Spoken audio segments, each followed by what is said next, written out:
Hi, welcome to Beyond Sunday. I'm Brandon Walters here with Reverend James King. And James, I wanted to talk today about prayer. Okay. There's a lot of different ideas and viewpoints on prayer and how to, what's the best way to do it. So I wanted to get your thoughts on that. Sure.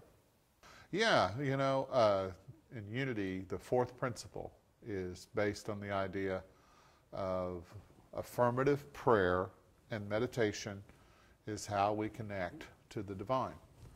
And so the idea of prayer, in my estimation, my opinion, is once you make the connection to the power source, it's like if you have a toaster at home and you want to make toast. Well, if you don't plug it in, you can say abracadabra, I want toast. You can say whatever you want to say, but nothing will happen until you plug the toaster into the source. Once you plug it into the source, you don't have to say anything. Now, but the way we are wired to communicate, to speak, and so forth. So a lot of times in the Bible it says that there are two parts to prayer, okay? The first is the idea of speaking, because there are words of power words that we can use. And a power word is a word that has come to have significance within you. Some people, when they hear certain words, it clicks in them, a certain feeling. Mm-hmm.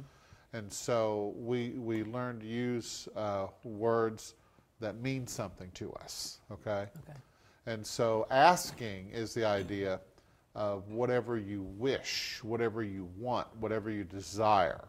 And there's a scripture that says we have not because we ask not. Right. And so asking is more than just speaking. Now, speaking is powerful. And speaking is important because, in Proverbs it says that life and death is in the power of the tongue, And choose you this day if you want the blessing or if you want the curse, by what you are speaking.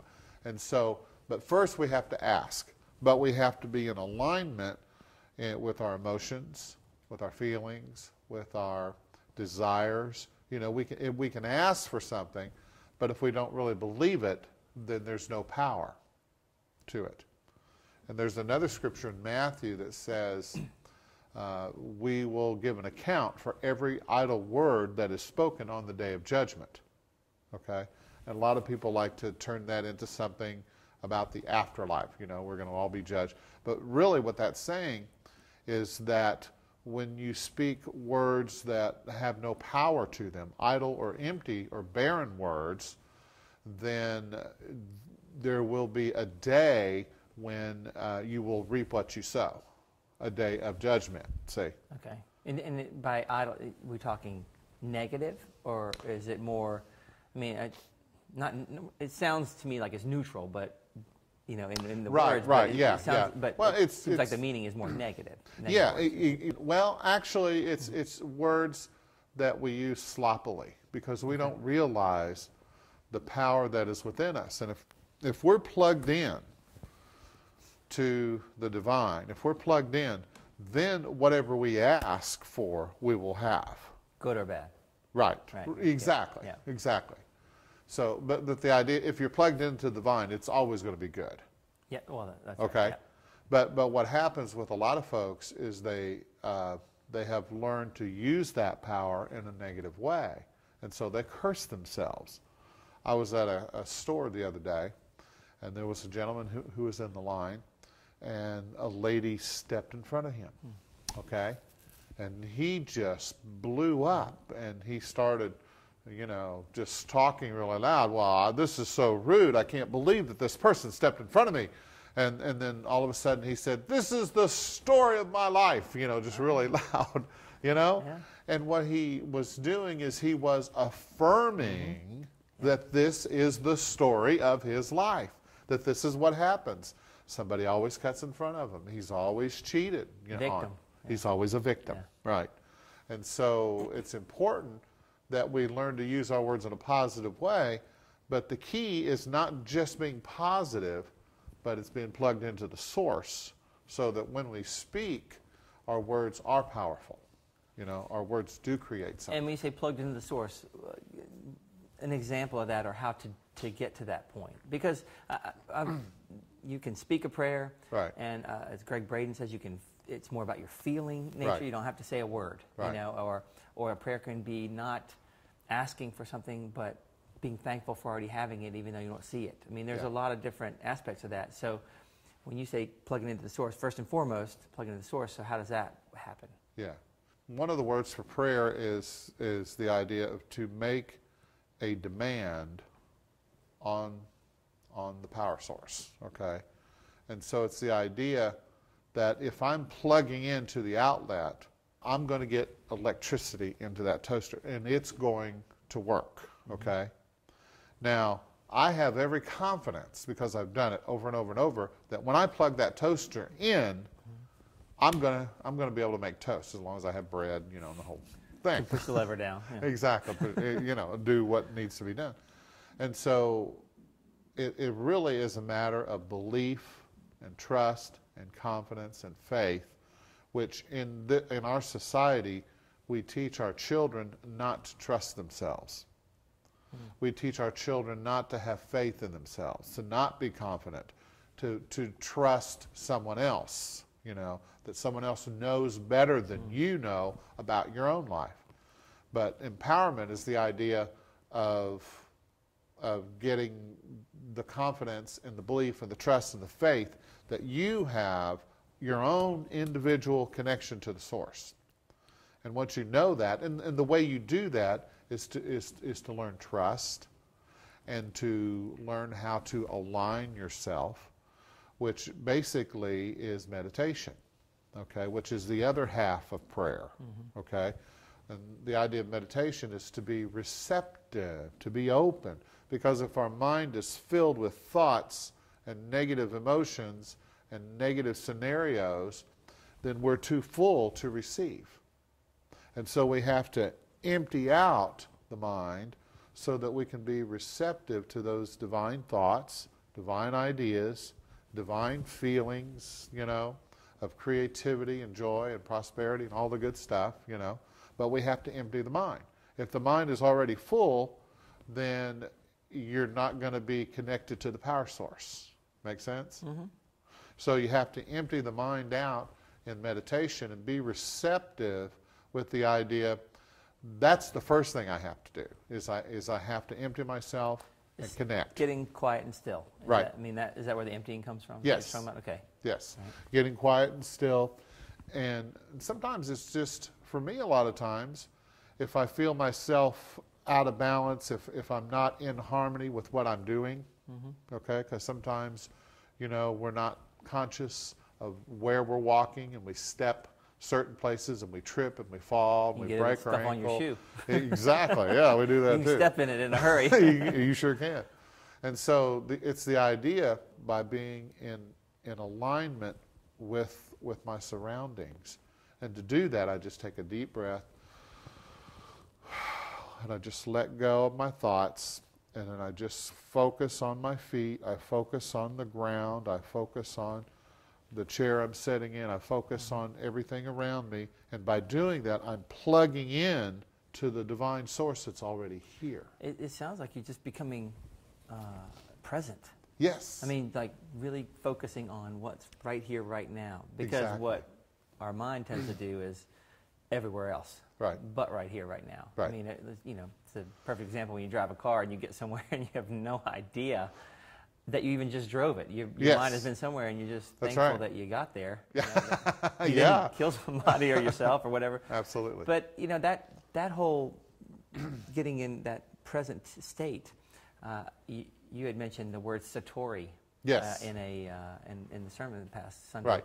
And it's funny because Dan Millman's book, The Way of the Peaceful Warrior, mentions satori. And as an athlete, it was that absolute time when you're involved in a right. moment or that athletic venture, your mind is very quiet. Right. And it's that quiet mind, and it's not easy to get to.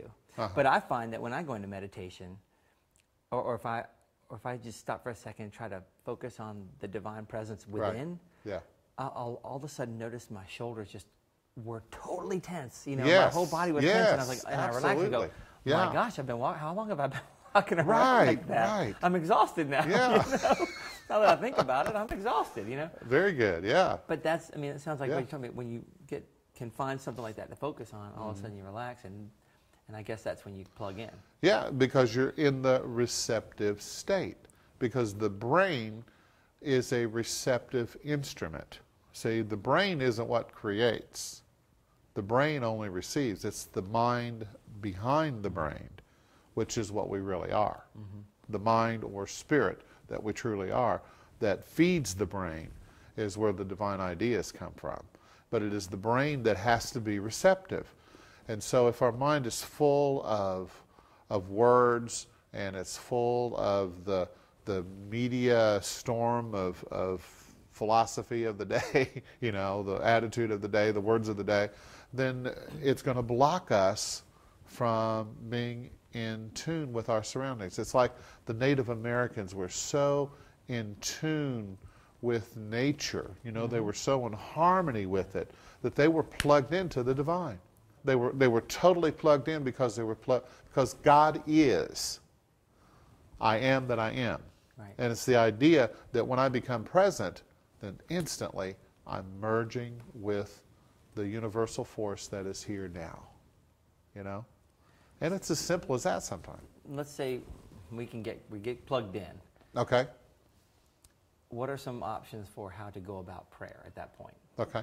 Okay. I mean, you just talked about words. Sure. Obviously, words. Right. Yeah. Words that mean something to you. Right. That have some real energy to Right. them for you, positive energy to Yeah. you. And is it visualization? Is it feeling state? What are some other options? It can be all of that. I've learned more and more to be a minimalist.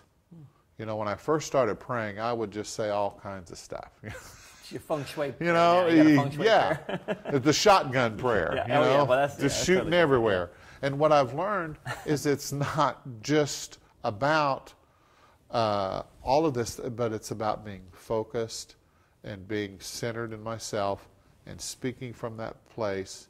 And if I need a car, if I need a house, if I need a loaf of bread, whatever I need, in that moment of receptivity, I affirm that the universe is my source. I affirm that I am connected, okay? And I feel that, and then from that point, then I just vocalize what I need. And then it comes to me. And sometimes you might just say, you know, and I see myself now driving the car that I need. You know, I see myself in the car. I feel it. You know, I'm driving around in it. You know, I'm rolling the window up and down. You know, I'm putting the key in the ignition. Whatever it is, to tune me into that, because when I do that, then I'm telling the universe, this is something I want to create, because we are creative beings, and the universe says, oh, okay, then the higher mind works out the bringing it to us. Well, it sounds like it's really about the feeling state. Very important. I mean, Absolutely. it's like, because when you do all that and you imagine yourself, it's because you're trying to create that feeling within you of being in it, of owning it. Yeah. So it sounds like that's a very important part of it. Absolutely, yeah, because you got to feel it. Because if you feel it, it means you believe it, you know? And if you believe it, then it means that you already have it in here, because the feeling state is the knowing state. You know, it's that state of where I've got it. It's the confidence. It's the faith. You know, it's all of those things together. And so once I'm in that, maybe 10, 15 minutes of feeling it and knowing it and just being it, and then letting it go and turning it over to the higher mind and let the higher mind bring it about. Okay, just count on it. Yeah. Where does gratitude come in this process? Well, gratitude is the deeper, you know, level of it's that grace. You know, it's like, I know that I'm being taken care of. You know, I know that my needs are being met. I mean, thankful for it before it gets here. Is that Yeah, the idea? sure. Well, I mean, there's a school out there that once it's created in your mind, it's Yeah. created. Right. It's created on a vibrational level, so it already exists. Right. And that's what you're thankful for. Yeah. That it already exists, and then Right. is that how you see it? Absolutely. Yeah. Because a belief is created instantaneously. Well, everything's created twice. right? Once in your mind, and then Right, okay, right, so yeah. that's the start. So the belief is created within you, and then so you have it. You know, you've connected to the source. You've made a demand on the power within, and so now it is out of your hands to have to do anything about it other than to not change your belief. Yeah. That's all you have to do, is don't change your belief. Don't change your feeling state about that particular thing. I know that that's going to work out. Which is the challenge, because life is throwing everything else at you to make you not believe, Right. it seems like. Right. Yeah, exactly. But that's the key. I mean, that's what you have, is the consistency and the persistence. You know, I know that this is mine. There's also this school of thought, and I've heard before, that every moment, like, you live a prayer, or Yeah. you know, you just live in prayer. Not that you're a monk, Right. but you go through life. You do life in prayer. Yeah, yeah. You go through in a receptive, open, aware, present, grateful, graceful state. You know? Oh, that was nice. Yeah. Can I get that on my license plate or I something? don't know what I just said. No. I'm gonna roll the tape. We got to run the tape back. So we have to write that down. That was. But that's it. You know, that's it. It's just being in that state all the time, and you're always plugged in, so that when you see a need arise, you say, car, I'll go get a car. And it happens like that. Instead of having to go through a process, you're able to just create what you need when you need it. Well, my question is, how realistic is that? You know, because life is tough sometimes. You know, and Yeah. or it can throw a lot at you. Yeah. And If you say so. well, I'm saying so. Oh, okay. Is that what you believe I'm ready in? to stop saying so. But I'm just saying that there's I don't know a whole lot of people that can stay in that state. Right, And right. you know, I guess the game is catching yourself when you get out of it and trying to get back into Oh, it yeah, as soon yeah. as possible. Yeah, yeah. Which you know, Yeah. I'm certainly working on it. Well, the mood state goes up and down, Yeah. you know. And so when it goes up, the key is don't take it too seriously. You know, because, you know, there's some mornings I get up, I don't feel as well. And so in that moment, you know, I'm not going to be praying. I'm not going to be, all I'm going to do is just relax a little bit and plug back in. You know, that's all I have to do, is plug back in. Yeah, find that inner presence for me. Find Exactly. that inner presence, you know, try to feel it. and Start then all of a thinking sudden- about my feet, my legs. I start feeling the chair underneath me. I start looking around and maybe do something with my hands. You know, the other day I found myself getting too much in my head.